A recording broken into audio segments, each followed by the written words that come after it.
Hello, FlossTube Stitchers. This is Shelley at Just Stitching in Strongsville, Ohio, one of the 9 participating shops in the North Coast Tour de Stitch that just ended yesterday. So we've collected all the completed passports, and at next Sunday's meeting, we'll be drawing the winners of all the wonderful door prizes that were donated by our vendors and distributors, and also choosing the winners of the $100 gift certificates for each of the participating shops. That's always a fun day when we get to call people and tell them they won something. So more on that later. Hopefully we'll get some photos of the winners and their prizes as they pick them up, if they're willing to be photographed. But today I thought I would start with one of my whips from Stitch Mania that I pulled back out again. It's not often that you can work on a project in the presence of the original model, but because we have the Abby Rose Designs trunk show on display this month, I'm able to do that. So the whip was In God We Trust, which is the 3rd in the Long May She Wave series. This is the chart. It comes with both designs. And I wanted to talk about the changes I made and also some tips. So I chose, hopefully you can see the fabric pretty well, I chose Pearl Gray Belfast instead of the Summer Khaki. And I can't remember whether my Shaker White and Flax were too close together in color or if I just wanted a whiter church. So I chose Anchor White for the front of the church and the flowers, and I used the Shaker White for the side of the church, whereas in the original the Shaker White was on the front and Flax was on the side. And I wanted to give some tips about just looking at the chart itself and then also on making some stitching decisions. So the first thing that you should do when you're stitching something that has a border is to look carefully at the pattern. Not every border is even all the way around. Sometimes with creative license, the designer has maybe 5 stitches on the sides and 7 stitches on the top and bottom. And at first glance, it may look even, and you may just continue stitching along thinking you're stitching an even border, and it turns out that it doesn't work that way. It may be because of the design elements they put in.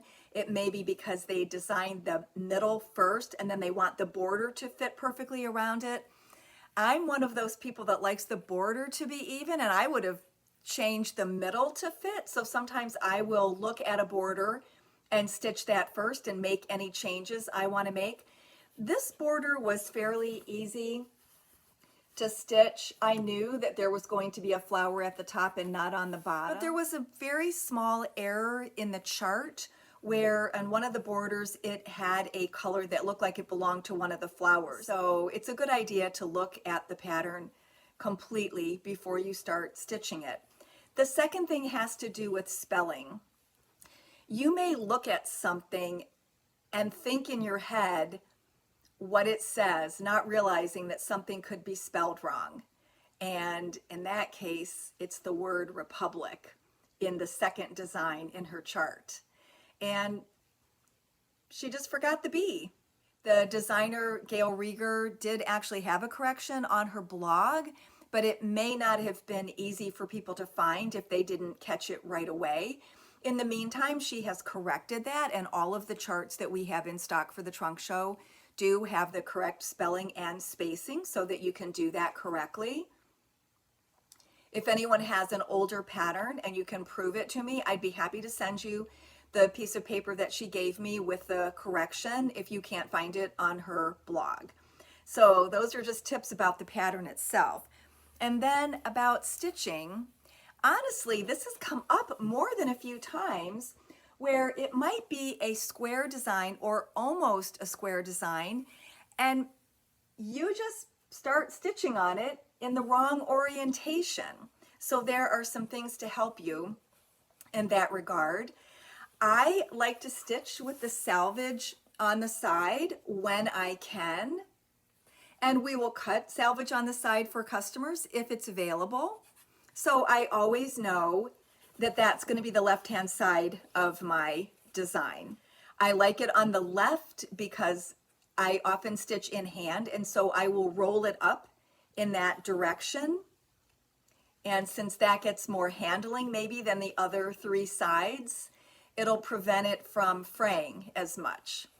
The other thing you can do is put a basting line at the top. And I've seen a lot of customers actually stitch a T for top. Now, this can also benefit the custom framer as well. If you're stitching a geometric design, a mandala, however you say that, or any other type of design that doesn't at first glance look like it has a top and a bottom, but you want your stitches to show, let's see, with the X's going in the direction that you stitch them. If they accidentally turned a geometric design sideways, they might not notice it, but it might look odd to you because then the X's are crossed in the opposite direction because it's turned 90 degrees.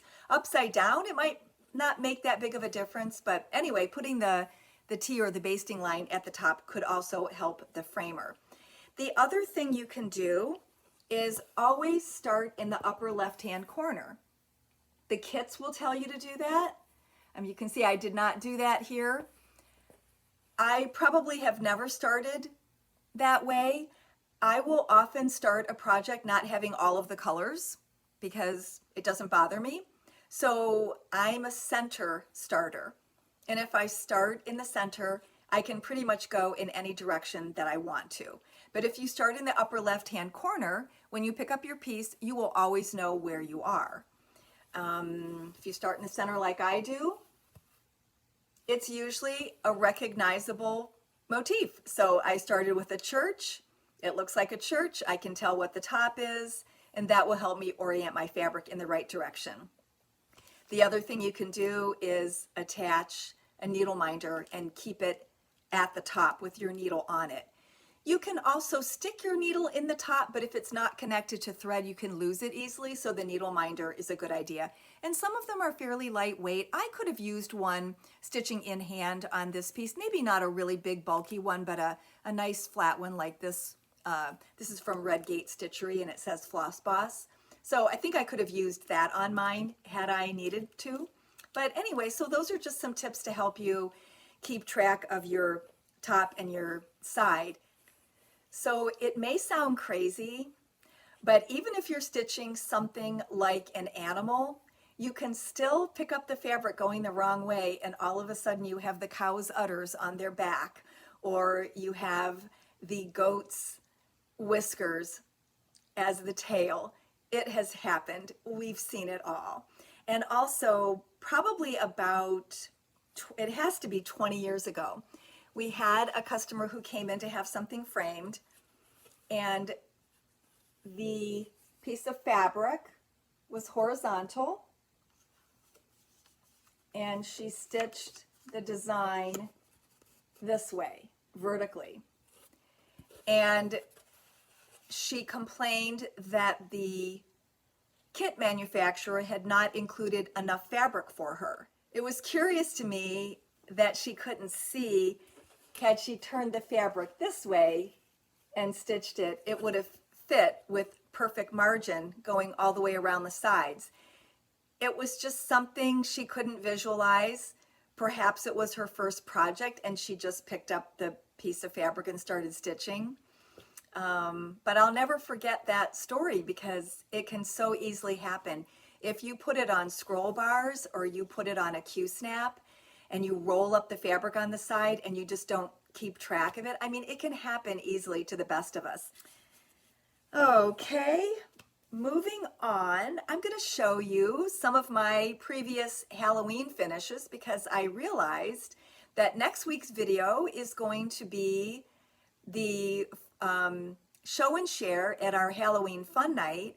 And after that, Halloween will be over. So I need to show you my finishes now. The first one is Bent Creek's Pumpkin Plus White from their color series. It comes with the button. And it's finished in a cookie cutter. I would never have thought to do that myself, especially since it's a square design going in a shaped cookie cutter. But this was done by Rita at Snowberry Needle Arts. You can find her on Facebook. Actually, all of the finishes that I'm showing are by Rita. All right, the next one is Heinz's Wordplay Belfry Bat. It comes with the charm. And it was finished into a little bowl filler. I do have something that I can use for a Halloween tree. I don't remember if I asked her to do it this way or if she just used creative license, but I thought it was fun to have something that could just prop up. The next one is JBW Designs French Country Ghost. She actually shows it two ways. The front way is over one, and on the inside she shows it over two in another color. And I chose to do it over two on an Lugana from Picture This Plus. And I love the little felt ghost sticking up from behind. I love the way she put the ribbon on there. And I am a fan of combining different prints like polka dots and checks. So I just love this. And I love that she made it into the shape of a grave. The last two are from Lizzie Kate, and these are still available to us. We still have loads in the shop for sale. Nevermore. And there she just took the little design and put it in a Tim Holtz pocket watch. This was done as a stand-up, and I love the kind of fancy bow tie she put there and the ribbons on the top. I had the fabric already, so I just chose the yellow fabric to go with the finishing fabric. And then the last one is I Can Drive a Stick. And this was also finished as a stand-up. She's got little bows on the side to hold it up rather than the piece at the bottom, so it was different. And this is just a different way of doing it, that she mounted the fabric separately and then put it on the easel so that she could add the witch broom accessory. So I thought that was a fun way to do it, and I provided the witch fabric for her. I thought that was perfect. So those are some of my Halloween smalls. And then while I'm sitting in front of the stitching part of the Stitching Parlor trunk show, I thought I would talk about the giveaway. So she has a series called Celebrate. There's 4 of them, and each one has 3 seasons on it. The first one has the January, February, and March. And those are all done on perforated paper. And then whenever she shows something different in the picture, she always includes instructions for how to make that. So what I want you to do is tell me what season or what month you're interested in, and that's the chart you will get if I choose your name. So this would be January, February, March. This is April, May, and June. This is July, August, and September. And the last one is October, November, and December. And if you want to see close-ups of the original models, they can be found in the previous video where I did a photo montage of both trunk shows. So just tell me what month or what season you want for that. And then that leads me up to the winner of last week's giveaway, or 2 weeks ago, which was Abby Rose Designs Autumn Time with the red currant overdyed thread. And the name that the random generator came up with was Donna Myers. So Donna, email me your contact information. I'll get this out to you. And Donna said that her favorite red was Weeks Dye Works Louisiana Hot Sauce. So I was going to talk about some of the favorite reds that you talked about, but you talked about everything. I started writing down all of the overdyed threads that you mentioned, and you pretty much covered almost every single red out there, which was really fun to see. Some people like prim, some people like one that's traditionally Christmas, or something that matches the patriotic flag. It was just really fun to see all of your reds. Many of you have not tried overdyes yet, and DMC 321 was mentioned as a favorite solid color. And so I suggested to a few people that if you've never tried an overdyed, a really good way to do it without spending a lot of money is to choose a one color design. And then you can manipulate the overdyed threads in different ways and just try it out, and you're not spending a lot of money that way. And I think that covers everything I wanted to talk about today. I want to thank you for watching, and thanks to all my new subscribers. And I hope you're sharing it with your friends if you think it's something that would interest them. I truly appreciate everyone, all the viewers.